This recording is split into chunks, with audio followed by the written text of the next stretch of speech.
All right, all right, all right, you loyal listeners. Welcome to another episode of Agency Intelligence Podcast, where they give you that real agency intelligence and not the artificial that they try to make you believe out there.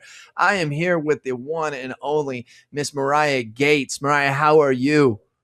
I'm very well. Thank you for having me. I am just enjoying the summer because it's so hot out here in Idaho. Yeah, and you're a little bit up north. The rest of we're hot everywhere. It is super hot. But then again, one of my mentors told me one day. He said, Jason, you need to be concerned if you walk outside in January and it's 95. You don't need to be concerned if you walk outside in July or August and it's 95. That's just the way that it's it like is. 105 here. Okay, 105. We're having a crazy hot summer, but it's great. Still hot. We'll enjoy Still it while hot. it lasts. He used to tell me the same thing, Mariah, if I was ever out with him and we'd had a bunch to drink. I said, I'll tell you what, I am drunk. He said, the time to be worried is if you hadn't been drinking and you were drunk. That's what you're supposed to feel like after you have 6 beers, Jason. So anyways, just a little side thing there. Hey, before I get on with her, we're going to talk about some stuff. We're going to push back on the industry and tell you all the real stuff, not all the BS that's out there, as we talked about the real agency intelligence. I do want to remind you, you can go to agencyintelligencemanual.com. You can download the Independent Agency Owners Manual that I was created. You guys know, as loyal listeners, I did the AI 2030 manual in 2025, and then I updated it. It blew me away, but agencies actually across America are building their agency on AI 2030. And in the last 5 or 6 months, I've gotten questions of, okay, how now do I do this, do that? Technology, I think we'd all agree, has drastically changed in the last year. And so I updated the manual. I plan on updating it every year in July. This is the 2026 version. You should go out there and check it out. We've got 35 metrics that agencies and carriers will judge and your agency against. And it's really, really kind of interesting. We're going to talk a little bit about that today. And then last but not least, it's not this is shameless self-promotion, but go to AINDtech.com.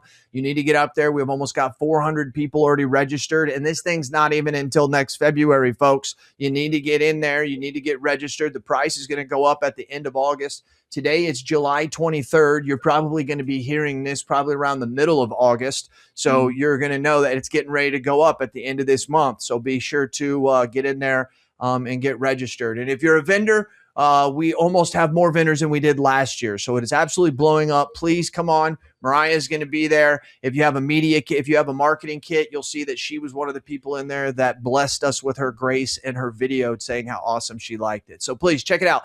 AINDtech.com. If you want the manual, go to agencyintelligencemanual.com. Thank you, Mariah, for allowing me to do that. I appreciate that.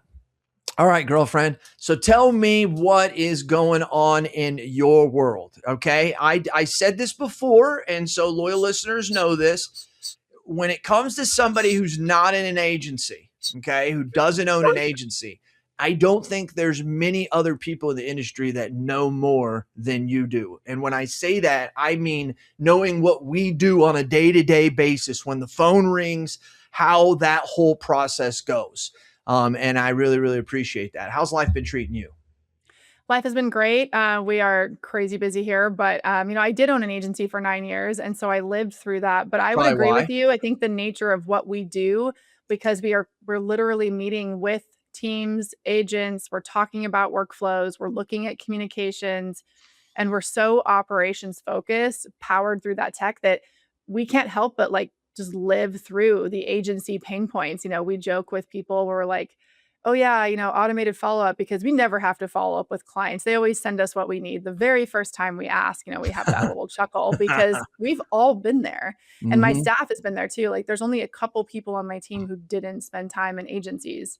So I would say that I know way more about the insurance industry and agency operations now, after seeing behind the scenes of 1,000 of them that we've worked with and talked to thousands more, because obviously everyone we talk to doesn't turn into a client. But I know more about agency operations now than I ever did running my own. And I am a true supporter and advocate for the independent insurance industry, but that doesn't mean that we always kiss their ass. Let's talk about the other side of this, Mariah. A lot of them are hurting. A lot of them are struggling. A lot of them have no idea what to do. I mean, it really is a thing. I think there's a study out there, and I don't know the study. I just repeat it because I think it's probably, they say that like less than 30% of agents actually have a CRM. Would you know that Yeah, to be less than true? Is that about 27%. right? Yeah, Vertafore did the study, so it was less than 27%. And obviously, being the Oh, largest insurtech company in the country, they had a really good sample size. yes, they do. They do. Good call. I knew that. I knew that number was out there, and I knew it's probably pretty right because whenever I go speak, I will ask people, "Hey, who has insured mine? Who has agency Zoom?" And you're going to get about 20% of the class that's going to raise their hand. Now, if Yeah. you get like, I'll tell you what, I was speaking down in Waco, Texas, like literally 8, 9 months ago. There's 300 people in the room, and 2 people raised their hand. It was Wow. unbelievable. I'm not trying to be rude to anybody in Waco, Texas, but I could tell the agents that I was speaking to, there was probably only going to be 2 that raised their hand, right? But then as amazing is that night I stay there, I have dinner with them, and they're hugely successful agents.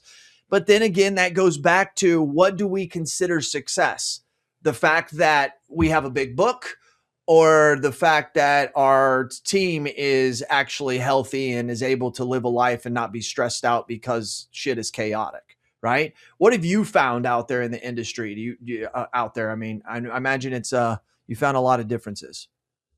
Yeah, so I mean, I had a similar situation when I spoke at a conference here in Idaho because that's where I'm at, and they invited me out, and those agents didn't want to grow. They were very used to the paper and the Excel sheets, and they had no interest in innovating the business. So that was shocking to me to have a Mm-hmm. business that you didn't want to improve. But there's people out there like that. What I would say is over the last 12 months, so we've been doing this for 7 years.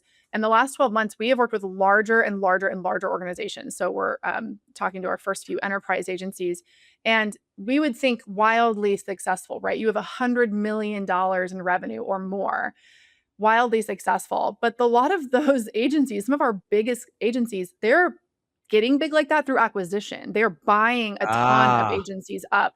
And every single one of these locations has a different process, a different culture, and they're trying to Mhm. meld them in. One of my most eye-opening events I went to this year was Marshberry 360 in Las Vegas, where they do so much merger and acquisition and work with large agencies.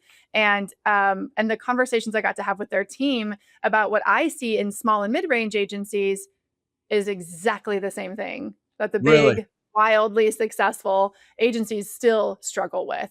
Wow. But one of the things that they had said on stage that just sits with me is, this is one of the only industries where 80 to 90% of your revenue will comes back to you every year for you doing not nothing, I but know. not a lot, right? I know. Like, it is, as you always say, one of the greatest industries in the entire country, in the world, for a business owner. And so most people get to insurance through producing. Most agency owners are good at sales. That's how they got Mhm. recruited. That's Mhm. why they got attracted. They'll start there.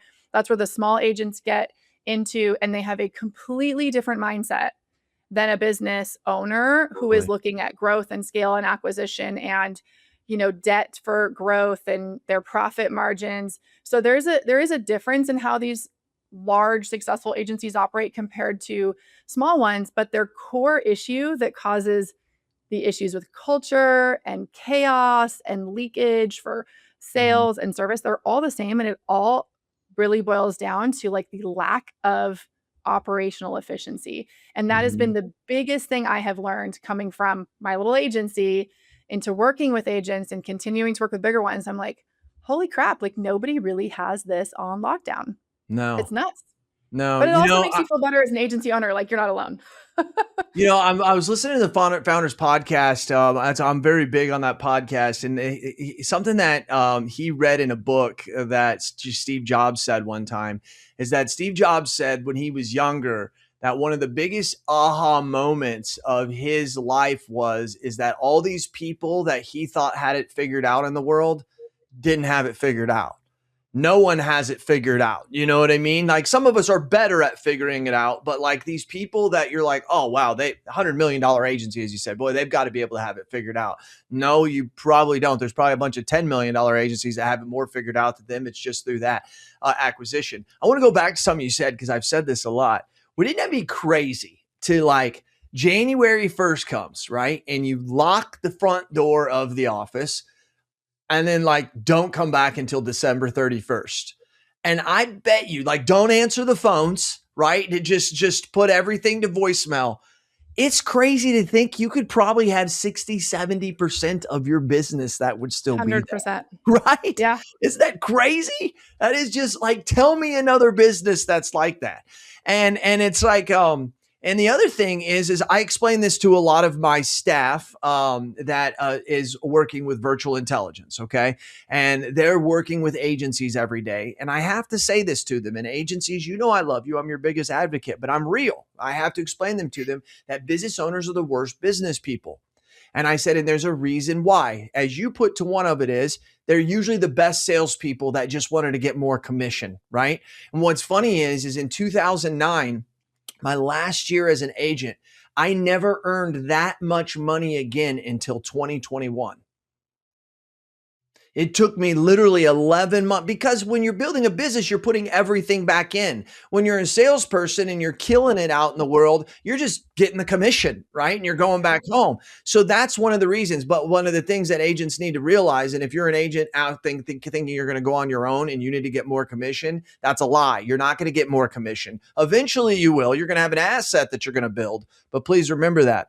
But I wanted to hit on this, and this is the way that I feel about this. And loyal listeners, I'd love to get your emails on this. One of the things that, Mariah, whenever you are trying to help an agency with your services, okay, and your services are this much per month or whatever it is, okay, this is what I explain to my VI at Virtual Intelligence. I say to them, you're taking that money out of most of the agency owner's pocket directly, because the agency owner gets paid, or the agency gets paid.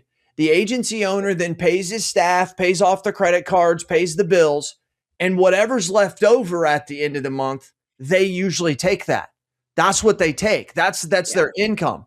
As opposed to if you owned a shoe store, you wouldn't do that because you don't know what sales are going to be like the next month. So you would live on a set amount. Well, but you have to buy inventory.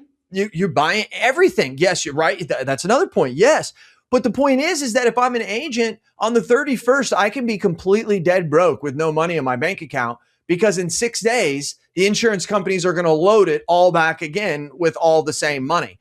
And so you can kind of see that's why. So I explain that to people who are dealing with insurance agents that like, you got to realize like people are like, yeah, that's a great agent. How is he not able to afford $3,000 a month?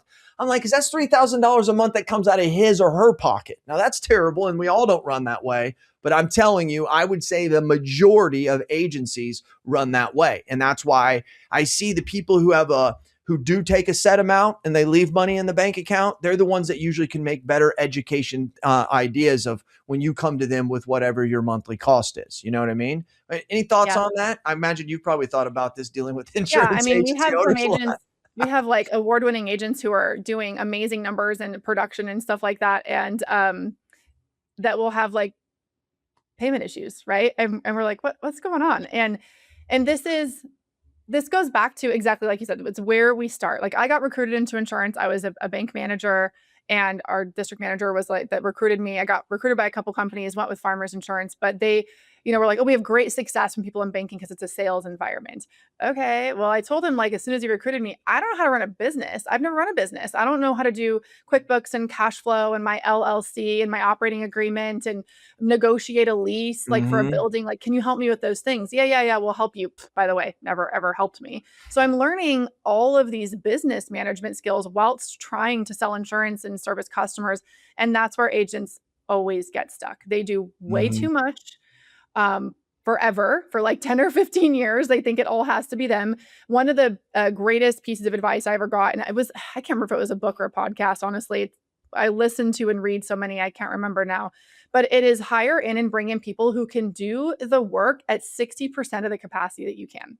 If they can do it at 60% as good as you, that's wonderful. Hire it in and bring it in and let them do it at that 60% and go do other things. And the more you delegate out, the bigger your business can grow and the more it can scale. But producers who become business owners, they just don't think that way. Or if they do, it's a very long journey to get there. If you are in that position, if you are somebody who was like, I was a great producer, I started my agency, my best advice is find an operations person, because the biggest, best, well-run agencies with great culture that I get to work with are somebody that have an amazing, strong, like killer salesperson who's usually the principal agency owner. And then they have a number two who is like their partner. And all they are concerned about is ops and processes and KPIs and tracking. You put those two people together, you guys are unstoppable. You're right. It's amazing. But when you do it one-legged, it just never really takes off. Yeah. You're a one-legged person at ass kicking contest. Kind of. Yeah. I you never need the other half. I remember when I heard that when I was younger, I died laughing forever. So let's talk about something that needs to be talked about in this industry. I talk about this. I have a whole chapter dedicated to it in the Insurance Agency's Operations Manual. It's chapter 9. It's called AMS Demotion. I think that there needs to be an understanding and a conversation that needs to happen. I tell you what, I think if I owned an AMS company, Mariah, I'd be the number one AMS company within a year. And the reason is, and I'm saying that facetiously, but pretty close. AMSs used to be the operating system. They used to be how we operated our agencies. They haven't realized it yet, but that's not who they are today. They are a system of record. They are a database. There are other systems. And even when you talk about the CRMs that are out there, they act more as an operating system than they do than an AMS does. Because what needs to be done as an AMS in today's, they need to be able to have open AIs or open APIs. They need to be able to work with anything. Their relays on how they're moving business needs to be efficient, needs to be quick. They need to be able to have SLAs built into their systems like the other systems do, so that when we send information into the database and it needs to be processed and needs to be pulled back out, needs to have two-way sync, whether that's through the API, MCP, whatever it could possibly be. I think that AMS companies have always been able to say, hey, we are the heartbeat of the agency. And that has what has secured their status and why they never can be, they're very hard to be taken, I don't want to say put out of business, but they're hard to compete with. Let's put it that way. I think this is the biggest part of what we will see in the next 12, 24, and 36 months. You and I were talking before this about you even looking at software that you're creating. I can almost guarantee you, and I've never seen it, that your system is operating more as an operating system, which usually is going to write back to the AMS. And I want to stipulate this because I have a bunch of good AMS friends. The AMS is not going anywhere. It's not going out of business. That's not what I'm saying. But I think that the AMSs that realize that their role has changed from the operation system to the system of record database, and I'll be honest with you, I think they're going to make just as much money, if not more, if they do it right, rather than charging an agent. And that's one of the things I talk about inside of the AMS demotion is that people have to realize, and agents will start realizing it as they buy these other products, that, wait a minute, I'm actually operating my business in this, but I'm paying the most for this. And I think there needs to be a reason why AMS companies now need to start looking at it and saying, hey, we need to not get our money off all the users. We need to be getting off maybe the data that's being transferred in and out and utilizing us as a database. And so I want to kind of start this conversation because I think people kind of think about it, Mariah. I think they're kind of like, yeah, I'm overpaying. I don't think you were overpaying for an AMS 10, 15 years ago because it's where you did everything. But I think today we're now starting to the point of we're not doing everything in there. And what got me was I have 10 people in my office. And I had Mitch do a study on it. And in the course of 6 months, we had 3 people who logged into that AMS. Everybody else was using the CRM. What do you think about that? What do you see out there? Tell me I'm crazy. Tell me what you're feeling. So I don't think you're crazy. So I would say this whole concept, I come at it at a very different experience level because I was a captive agent. So we didn't have like an AMS like you guys would have on the independent side. We had our carrier system, right? And then we had outside like broker portals and whatnot for other lines of business. Because with farmers, you can be like a captive and an independent. We always had an outside book. So we did a lot of the same things. And when I got into CRMs and then Agency Zoom, and then specifically when Vertafore bought it, I started learning AMS systems. And so this is like 4 years in for Good me. perspective. And we've spent time in them and reviewed them, and we've looked at lots of them, right? Like AMS 360, QQ, Epic, Momentum, all these different platforms. And there's thousands of AMS systems too. I didn't know that until like 2 years ago. I couldn't believe it. And what I think I think that people maybe don't understand about an AMS is the sheer complexity of that software. So when you say they're not going out of business, I agree. Trying Yeah. to undo Yeah. what is an AMS and replace that for your No. business, holy crap. There is a very prominent like middle market commercial agent. I won't name drop, but him and I had a conversation about this where he built out a system through HubSpot to replace his AMS. But you know how much money he spent on that over the last 10 years? Over $700,000. Yeah. Makes your AMS seem like a drop in the bucket, right? These platforms, when you've never worked in tech, and Jason, I know you're developing tech now, so you're seeing this. You guys, it is not easy. It is not even easy No. when you think of vibe coding. You might be able to No. vibe code something that does like, oh, it makes a proposal. Great. Now think about file storage and communicating with all these different insurance companies and carriers and codes and file types and notes and people using it wrong and data integrity and reporting and analytics. And these systems are massive. They have been built on for decades. I agree. And so I don't think they're going anywhere. I do think, and we've seen this very live with our clients, exactly what you said. Our clients hardly ever log into their AMS. That's where they go access like policy information, but they live day to day in their CRM when it's put together properly. And I think that will continue to progress. And I think the AMS systems who are going to survive this understand that integration is really important. Closed ecosystems like Easy Links like are so frustrating for us because we advocate for them to open up, like give us an API. We reach out, we contact them, we ask. The agents want these things, and they're so concerned about owning all that data and keeping it in house that they say no to the agencies. And those companies who say no to being flexible in the age of AI and MCPs are going to bite themselves in the butt, and they're the ones that are gonna go out of business just because if they're too stubborn to open up, right? I'm glad that Vertafore has we want to integrate like business model. They said that at their conference. They've doubled down on their APIs. But lucky just for me, because if I would have started working with a company that didn't have that, we'd be dead in the water. All of these teams, all these companies and softwares that want to plug in that empower the workflow better, these massive AMS systems, they are not built with the flexibility of a CRM. You cannot expect an AMS to do the things that your CRM does because the sheer complexity and the amount of data flowing in from things they don't control that then they have to standardize is crazy. So I've seen, the cool kids in insurance talk about replacing AMS systems. And I'm like, okay. Like, I hope you get into actual tech development. Tell me what you think then. Plus the complexity. You use that word so right?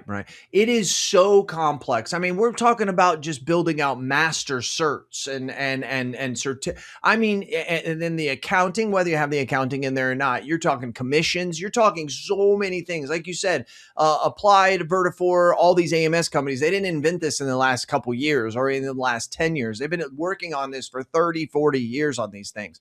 And that's why I think that there's been this thought of we're going to take them over. I hope people realize you actually kind of sound like the InsurTech people in 2016 who thought they were going to take us out of business too. And now all of a sudden they've changed their tune to, oh, wait a minute, we're here to enhance you. That is the stance that we need to have. So we have this problem. And I love talking about this landscape because no one talks about this stuff. And when I sit at conferences and I'm having lunch and I'm sitting at those round tables and I start talking about it, you can feel people start feeling uncomfortable, right? And I don't understand why they do. Like, it's our business. We're trying to make it better.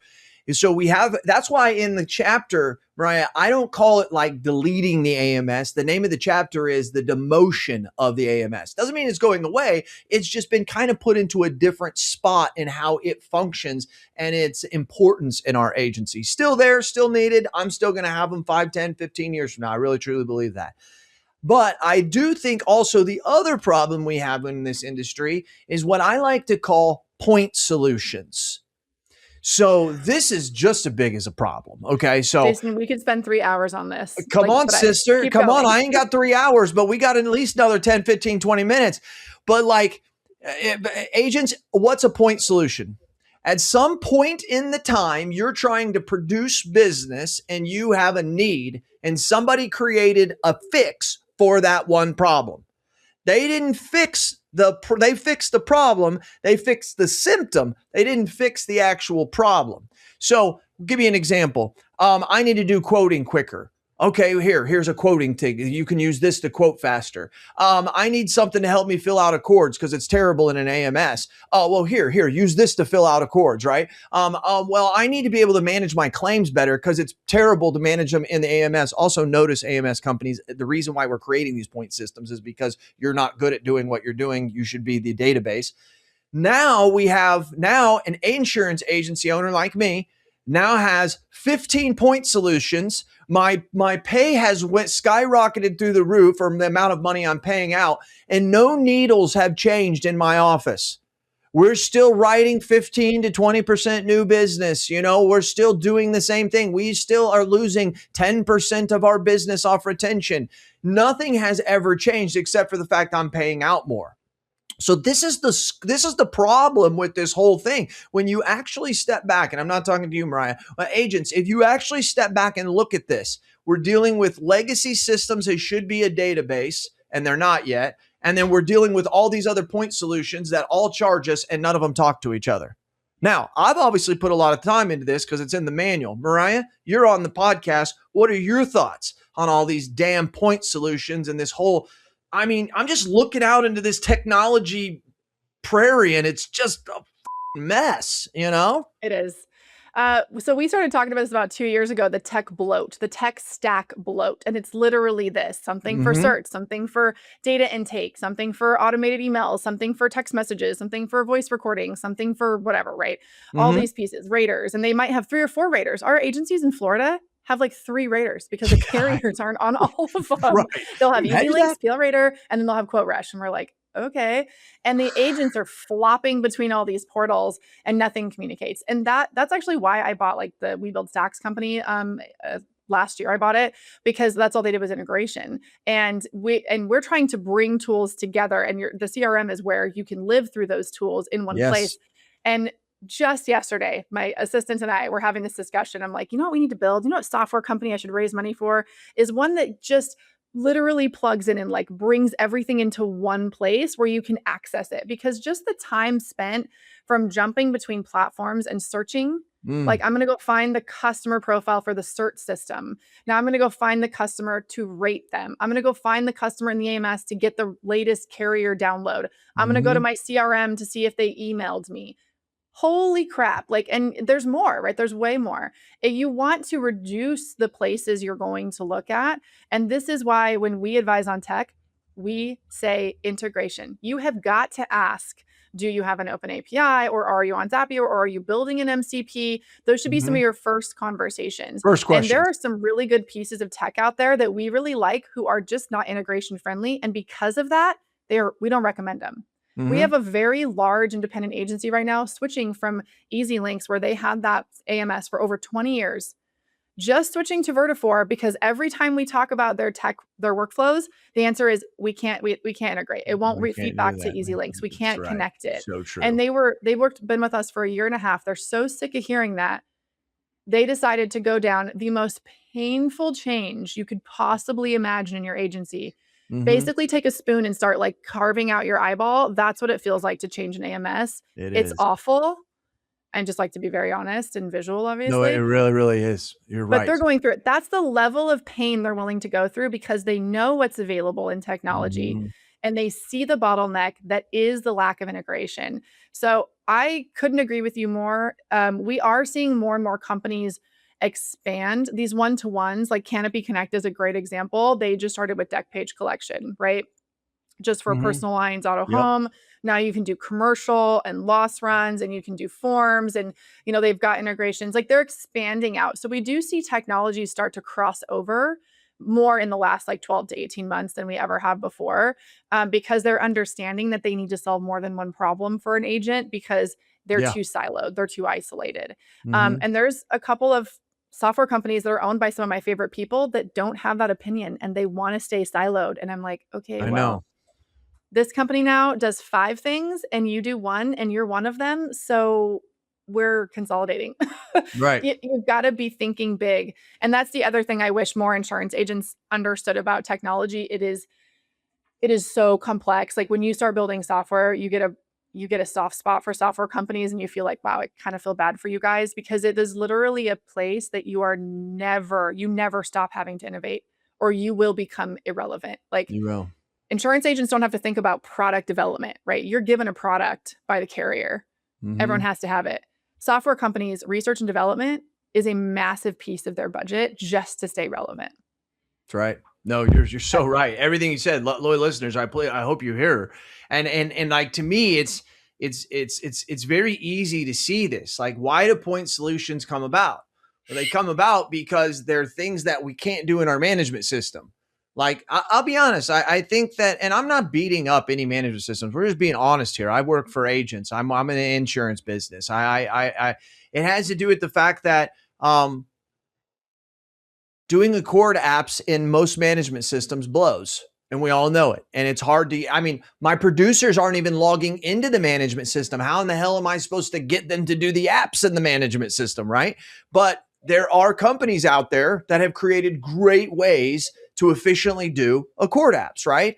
That quoting, most of them don't even have any quoting inside them. So we had to create that. A lot of the claims, I will tell you, I think companies that carrier AMSs are getting a little bit better in claims, but it doesn't, the way that they don't connect out like to the rental car companies and do other things that they need to have. A lot of these point solutions come out of the fact that the AMSs aren't doing what they need to be able to do. And why I say that is if once again, I go back, Mariah, if I started an AMS company, I wouldn't want to. Please believe me. This is totally hypothetical. I do not want to do that. But I would, if I bought one, let's put it that way. If I bought one of the majors, I truly believe that I would elevate us quickly over the next 2, 3, 4 years because it's a change. And it doesn't mean that whenever I give up what I'm doing now to become a database that I make less money. No, you're actually going to make more money because right now, the only person they're really hitting and sucking money from is the agency owners who aren't even using the product and are having to go out and do other products. So if I came to that same agency owner and said, hey, listen, I'm going to drop your costs, but any product you have out there, I'm going to connect with. How would you like that? There's not one agent. You even said it just a minute ago. I wish I could create a piece of technology that would just connect everything. Every agent would say, I'll take that. And the thing is, you could almost still charge in the same amount because I could get rid of all these damn point solutions maybe. But the fact is most of the time it needs to be charged to the vendors. I'm not, believe me, I'm trying to make SaaS. You are too. I'm not all for the vendors, but I think it has to do with the fact that that's where some of your money is going to come from. Your money is going to be created in how well you're going to make those roads. You know, that's a bad example. I won't use that. I won't go off on that. But I see this landscape all created because somebody, the big guy, doesn't understand their position. And I think, and I'm not blowing smoke here. I think the whole reason I've had a relationship with as long as I have with Vertafore was because of that. I was with Vertafore, then I went to QQ. I was with AMS 360, then I went to QQ. Then I tried to go to Salesforce, but I went back to AMS 3 or QQ. Then I went to AMS 360. And I've always said, like, the people who go, I got a couple buddies that are huge Applied guys. I say, I love Applied. Applied's a great company. So is Vertafore. But the difference is their philosophy. One is Apple and believes only things will work that are inside it. And the other is a Droid. They believe like, hey, we're open. We're willing to work with other people. That's simply what it is. The Very systems true. probably are about the same and suck in certain ways and are great in certain ways. But it's the philosophy of who you're dealing with. I will say that, talk about the pain. I think you didn't go deep enough with the spoon in the eyeball because we left our AMS in June 1st and actually are moving right now. And I think my staff would tell you it's probably a little worse than that. But that was one of the reasons why I believed that. I don't want to put their name in their mouth, but I believe that momentum understands the fact that they are going to be a database in the future more than other places do. And I think I have faith in Vertafore. I have faith because they already have that mentality of, hey, let's be open. And I think that they are going to be able to understand it as well. And then one of the funny things that you said is, I think literally there's over 60 AMSs. I think Steve Anderson told me that a couple years ago. So maybe there's more than that. But where are all these AMSs? Who the hell is using these things, Mariah? Where are they at? I mean, they're just small regional companies, little clusters, groups. Like they've got 50, 100 users. It's crazy. How do you stay open if you only have 50 to 100 users? That's what I can't figure out. This stuff's expensive. Well, they don't grow, right? They're very archaic. Like we come across them very rarely, but every now and then, and we open it up and we're like, oh, this is like an Excel sheet. Okay. And it kind of gets some downloads, like 2 of your carriers connect. All right.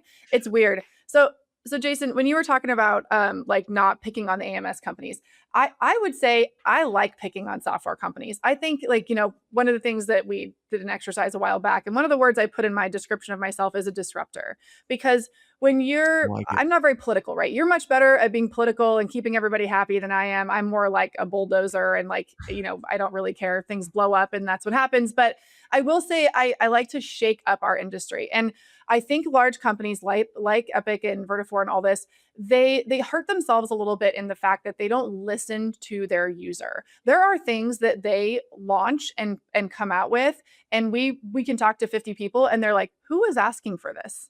Can you please actually fix these 3 KPIs that we still can't even see in our reports, or this problem that's been there for 18 months that nobody's fixed?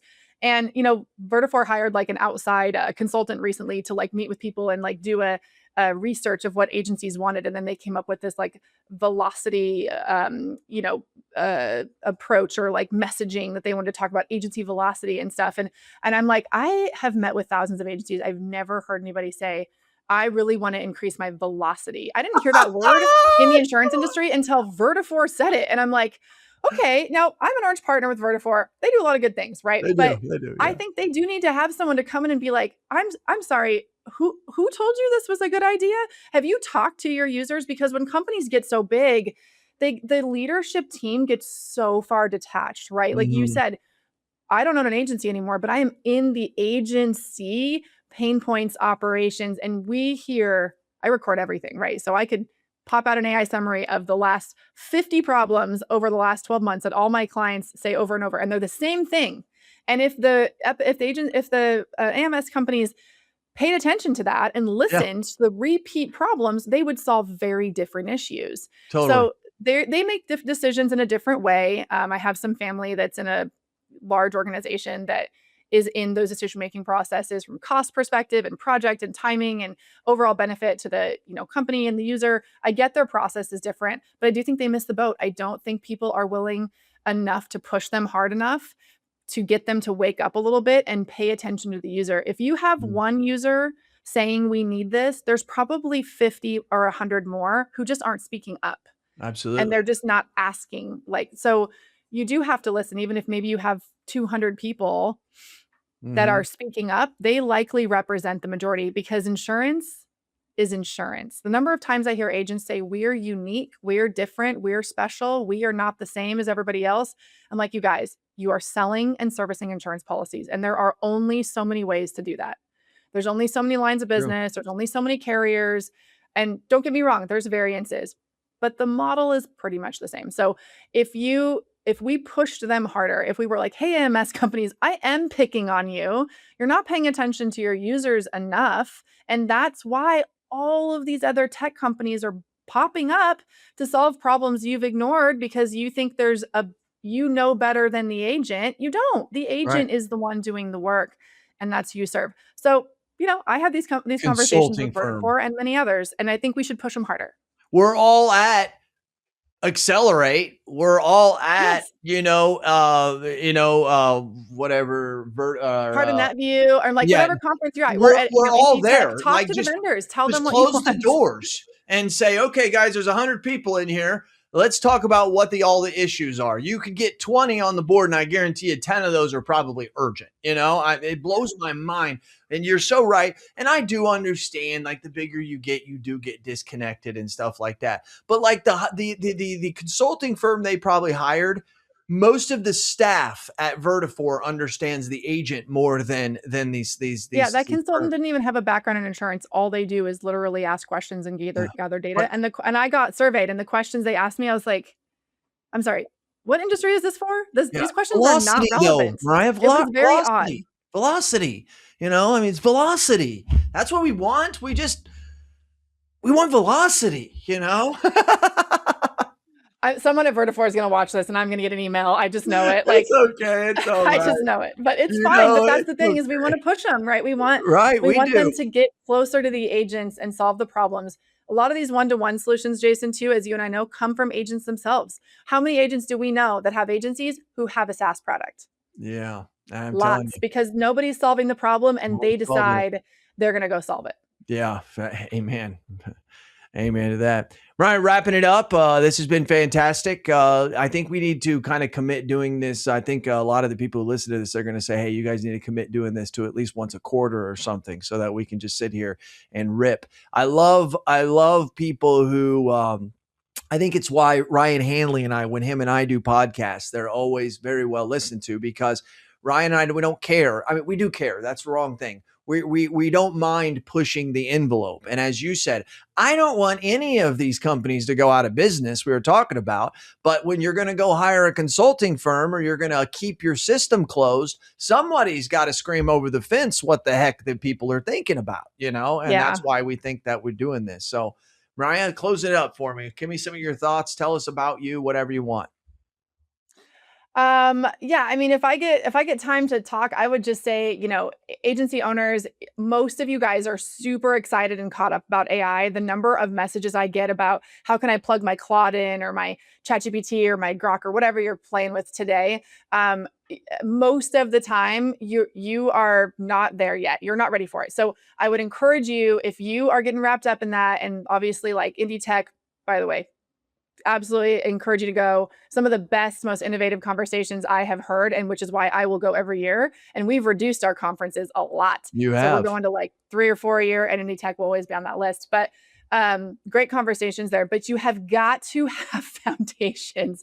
Your AI cannot understand how you work if you all do things differently. Like, right, Jason has talked about this. Like, you can't have, your CSR who's been there for 20 years who puts everything on paper, and then you're trying to train new people to do things, and you're trying to hold accountable, and you're creating chaos and culture issues and double standards.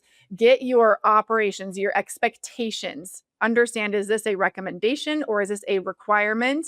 Hold your team accountable, get them processing work consistently, and then add in your tools. Because even if you have an AI that will just observe and watch and listen, it cannot help you if you've got 20 different ways to sell an auto insurance policy. It's just not going to work.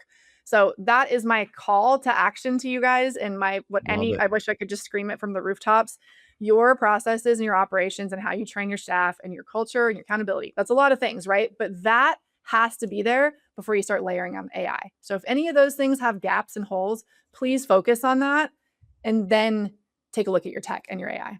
And where do I start? That's the thing. Like, I've been being told this. You have to start with your people. Yeah, you have to start with your people, but you have to start by picking up the phone and calling Mariah Gates. Okay, I'm not here. She doesn't We're pay here to me. help. I'm just saying that's what she's here for. That's what she does. We're here to help, and we'll help be the bad guy too, because that's sometimes hard for some of our agency owners. Right. But I really believe you guys, if you're trying to grow production, like you'd mentioned earlier, Jason, you bought all this technology and you're still writing 15 policies a month, you have the wrong people. You're not directing their time. If you've added efficiency and nothing's changing, it is very easy to stay busy. Like, oh, I'm so busy. What does that mean? What does that mean? Team members say that all the time. If you don't have the right people, if your staff is fighting you to innovate and grow the business and improve the culture, you've got to get rid of those people. That is your first call to action. They have got to be okay with change. They've got to fit your culture and your vision, and they have to help push the business to your vision. If they're holding you back, that is your first problem. You have the wrong people. If you can't change your people, Change your people. That's what I have been saying forever, and it means so much. It really, truly does. You're right. And that's why I think another thing you said, Mariah, that I think people, you don't want to be the bad guy. She will be. Right. She's the expert. I know Kelly Donahue plays on that a lot, right? Whenever She's awesome. She told she's me that the awesome. other day. Yeah, blame it on me, right? I'm the bad guy here, but because that's, as agency owners, I do understand how that can be. I'm not going to say that it's an Well, age thing, we but love like, our people. yeah, we love our people, and I have a hard time grasping it. My oldest person in my agency is 37, which is my business partner. Before that, next one is 33. Everybody else is 30 or in their 20s. The change thing isn't so hard for me. If we are constantly changing. I do have sympathy for people who have been with them for 20, 30, 40 years, and that person doesn't want to change their job, but yet they are the institutional knowledge that knows everything, So, but I think you've seen those situations, and I think it's important that you reach out to people like you, Mariah, so that we can get some help here, because your SOPs are very, very important into how you're going to do this. People just think that bots, which are the future workforce, are just going to be able to take over. A bot doesn't understand how an agency runs, but you do. And it's your job to get that on paper. You know what a bot really understands well? Text. And it's your job to put it into text, get it written down, however it can be. And a lot of people think that it's a very, very hard thing to do SOPs. To be honest with you, it's really not hard. Billy Williams said something to me before. Billy Williams, we were talking about habits. And he said, Jason, he says, the problem people have with habits is they think it's hard to create habits, but everybody's already got them. It's just not the ones you want. Right. SOPs are the SOPs are the same way. You already have SOPs in your office. They're just not the ones that are efficient. And you don't have them written down. So once you get all of your team in and you just literally start saying, how do you do it? How do you do it? How do you do it? How do you do it? Write them all down and then just start organizing it the best way that it is. Right. And I think there's a lot more other things there, but it's not that tough. Reach out to Mariah. Yes, she's probably going to cost some money because all good things do, but don't worry about it. Remember, you're the kind of agent that doesn't take all the money out of the account. You're the one that leaves some in there. So what the money you pay her is improving your business, is going to help you retain people. It's going to help your people be more sane. And I think that that's important. So Mariah, thank you very much for joining us. I promise we will do this again before the end of the year. Thank you for having me, Jason. It's been lots of fun. All right. It's always a lot of fun. I always like people like yourself that like don't mind pushing back. And I think that that's very, very important. So, hey, everybody, if you want, go out there, please. Insurance agency operations manual. You can find it at agencyintelligencemanual.com. It's absolutely free.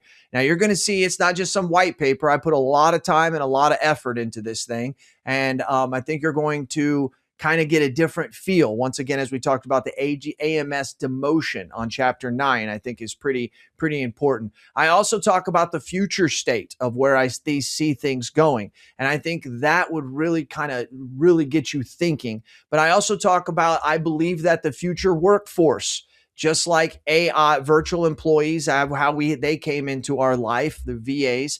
I just want to let you know that, and I'll close up with this, that VAs are not going anywhere. In the multiples, I get companies, private equity and venture capitalist companies that call me 2-3 times a year, and they want to buy virtual intelligence. Do you know that the multiples are going up? They're not going down. The amount of money of what people think my business is worth today versus last year is way higher. And the reason is because they're realizing the VE is not going anywhere. Let me tell you who's going to be eliminated out of the agency. The CSR, or the licensed person that's doing unlicensed work. That is the person that is going to have their job jeopardized. No one is going to pay $80,000 for somebody to manage a bot that costs $5,000. It's just not going to happen. So when you say, well, Jason, how could you say there's licensed people? I'm not saying licensed people are being eliminated. If you work at an agency and you do unlicensed work, you will be eliminated. And so the unlicensed work is mainly being done today by licensed people. So that's the way that I say that. I'm not being rude in this. I'm just looking at the way that history goes. So VEs will be here, but the future workforce is agentic AI. And so do what she says, call her up, Get your SOPs in line so when the bots come, you can train them efficiently, and then you can really start maximizing your agency and the people that are in it. This has been Jason Cass. You know what I do because I do it for you. Tell me your thoughts and tell me your ideas, and I'm going to tell the world what you have to say. This has been Jason Cass. She's Mariah Gates, and we are out.